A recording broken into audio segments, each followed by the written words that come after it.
Welcome back to The Explainer. Today, we're continuing our incredible journey through China's southern frontier. Now, if you've been following along with us, you know we started in the lush tropical landscapes of Xishuangbanna. It's a land defined by dense rainforests, vibrant Dai culture, and winding waterways. But right now, we are actually leaving that warm southern frontier of Yunnan behind. We're hopping aboard the Nanning Kunming high-speed rail, and as you look out the window, the landscape just begins this dramatic transformation. Those deep tropical forests, they're gradually giving way to something entirely different, setting the stage for a journey eastward into a world shaped by ancient oceans, massive underground rivers, and towering mountains. Okay, let's dive into this because the answer to that question is both surprisingly simple and absolutely awe-inspiring. It's water. Water is the master artist behind this entire transition as we move eastward into the Guangxi region. You see, in southern China, the landscape isn't just a pretty backdrop for your photos. It is a physical record of millions of years of geological history. Water is the unseen force that links the vibrant, sun-drenched tropics we just left behind to the incredibly dramatic, jagged limestone peaks and hidden abysses we are about to explore. Section 1. Fengshan's Hidden Underground World. Now, to truly understand this landscape, we actually have to descend into the unknown and leave the surface world behind for a minute. We're venturing into the mysterious, slightly lesser-known Fengshan World Geological Park. Before we even lay eyes on the famous mountain peaks this region is known for, we have to look at this geological timeline, because it tells a story of just raw, natural power. Think about it. Millions of years ago, this entire area was an ancient ocean bed, laying down these massive layers of limestone. Over millennia, continuous rainfall and flowing water slowly, patiently dissolve that rock from the inside out. Water acted like a relentless sculptor, carving out deep caves, subterranean rivers, and massive natural bridges to create the vast karst landform we see today. It's an incredible reminder of how a gentle force, given enough time, can literally completely reshape the Earth. Just look at that number for a second. 100,000 square meters. That is the sheer, mind-boggling scale of the Dashaway sinkhole at its base. To put that into perspective, back in 2002, a joint expedition of international explorers descended into this area and found the most concentrated group of these massive sinkholes, or tianqing, anywhere in the world. And let me tell you, it's not just empty space down there. There's a mysterious underground river flowing fast and winding through the dark, gathering energy as tributaries join it until it plunges a chilling 5 kilometers deep into a huge fracture, instantly disappearing into another world. It is the ultimate geological fantasy. So the landscape here really exists in two totally contrasting worlds.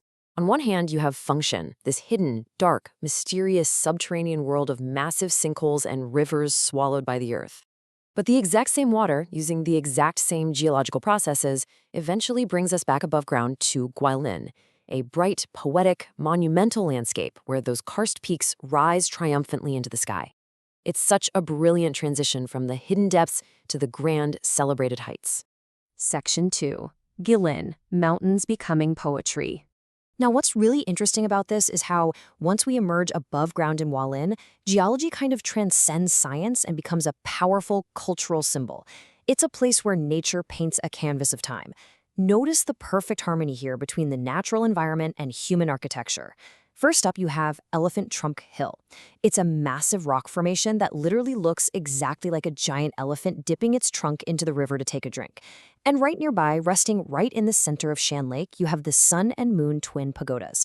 The Sun Pagoda is actually the world's tallest bronze pagoda, standing 9 stories high, while its twin, the Moon Pagoda, is a shimmering 7-story tower made entirely of glazed tile. When they light up in gold and silver in the evening, casting these perfect reflections onto the glowing lake below, nature and architecture just perfectly mirror one another. Section 3. Cruising the Li River. But you know, the mountains, they're really only half the story. The river is what binds them all together.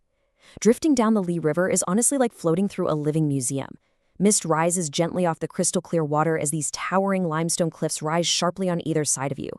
This whole misty 83-kilometer stretch to the smaller county of Yangshuo is a true passage through China's cultural soul. It's a landscape that has inspired centuries of poets, painters, and philosophers.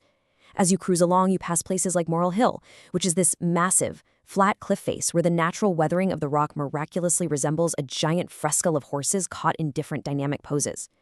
You'll even spot local fishermen using trained cormorant birds to catch fish. They're continuing a centuries-old tradition right there on the water. And this brilliantly illustrates the Yellow Cloth Shoal, a specific bend in the river that is the exact breathtaking scenery featured on the back of the 20 yuan banknote. It's a totally surreal experience to pull out a piece of currency and realize, wait, I am sailing right through the very masterpiece printed on it. Section 4. Slowing down in Yangshuo.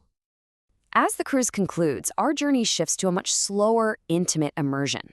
While the Li River cruise utilizes larger ferries, Yangshuo offers the Yulong River, where things get incredibly peaceful and close to nature. Here, you float down these serene, clear waters on a traditional non-motorized bamboo raft, manually rowed by a local guide. You can hear the gentle splash of the water and the rustle of the bamboo forest lining the banks. And just when you get lulled into absolute tranquility, the raft plunges down these sudden, small river drops. They're little natural dams that give you a quick, unexpected splash of adrenaline before returning to that quiet, scenic drift. Let's move to and see how this builds, because to get the complete immersive Yangshuo experience, you really have to explore at your own pace. You rent a bike or an electric scooter and just get off the main paths. You ride past golden rice fields and stumble upon untouched 300-year-old stone villages with narrow alleys and traditional courtyards. You can hike up the steep steps to Moon Hill, which is this colossal karst peak with a massive, perfectly round hole right through the center of it. Or, if you're feeling brave, you take a cable car up to Rui Peak and walk across a suspended glass and rope bridge hundreds of meters in the air. The panoramic views of thousands of jagged peaks stretching out to the horizon are just, wow. And, of course, you can't really slow down and experience a place without tasting it, right? The food here is a direct reflection of the vibrant landscape. You have the iconic Guilin rice noodles, a bowl packed with sour, tangy pickled bamboo shoots, roasted peanuts, fiery chili, and rich, crackling, crispy pork belly that literally shatters when you bite into it. Or you might sit by the river and order local river snails. And get this, the snail meat is meticulously extracted, minced with fresh pork and fragrant mint, and then stuffed right back into the shell. Every single bite is an explosion of savory, spicy, and sour notes that perfectly fuel this slow, adventurous lifestyle. I want you to just take a second and imagine being there.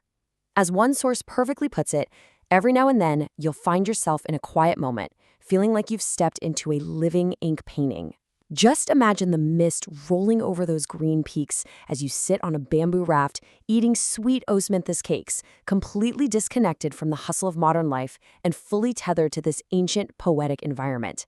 It is a masterpiece that you get to actually live inside of. Section 5. Water, the connecting thread. But here is the absolutely crucial point. None of this, not the food, not the culture, not the mountains, not the caves, would exist without one singular binding force: water. Let's summarize this macro to micro journey we just took. It is the exact same drops of water that nourished the warm, tropical rainforests of Xishuangbanna in the south that then flowed eastward to carve out the terrifying, beautiful deep abysses and sinkholes of Fengshan.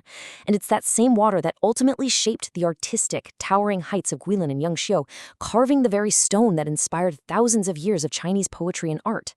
Water is the quiet thread connecting every single chapter of this story.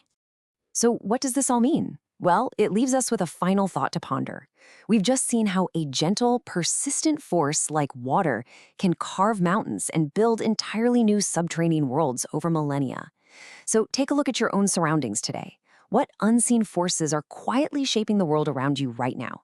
Thank you so much for joining me on this explainer. Keep exploring, keep asking questions, and I'll catch you on the next one.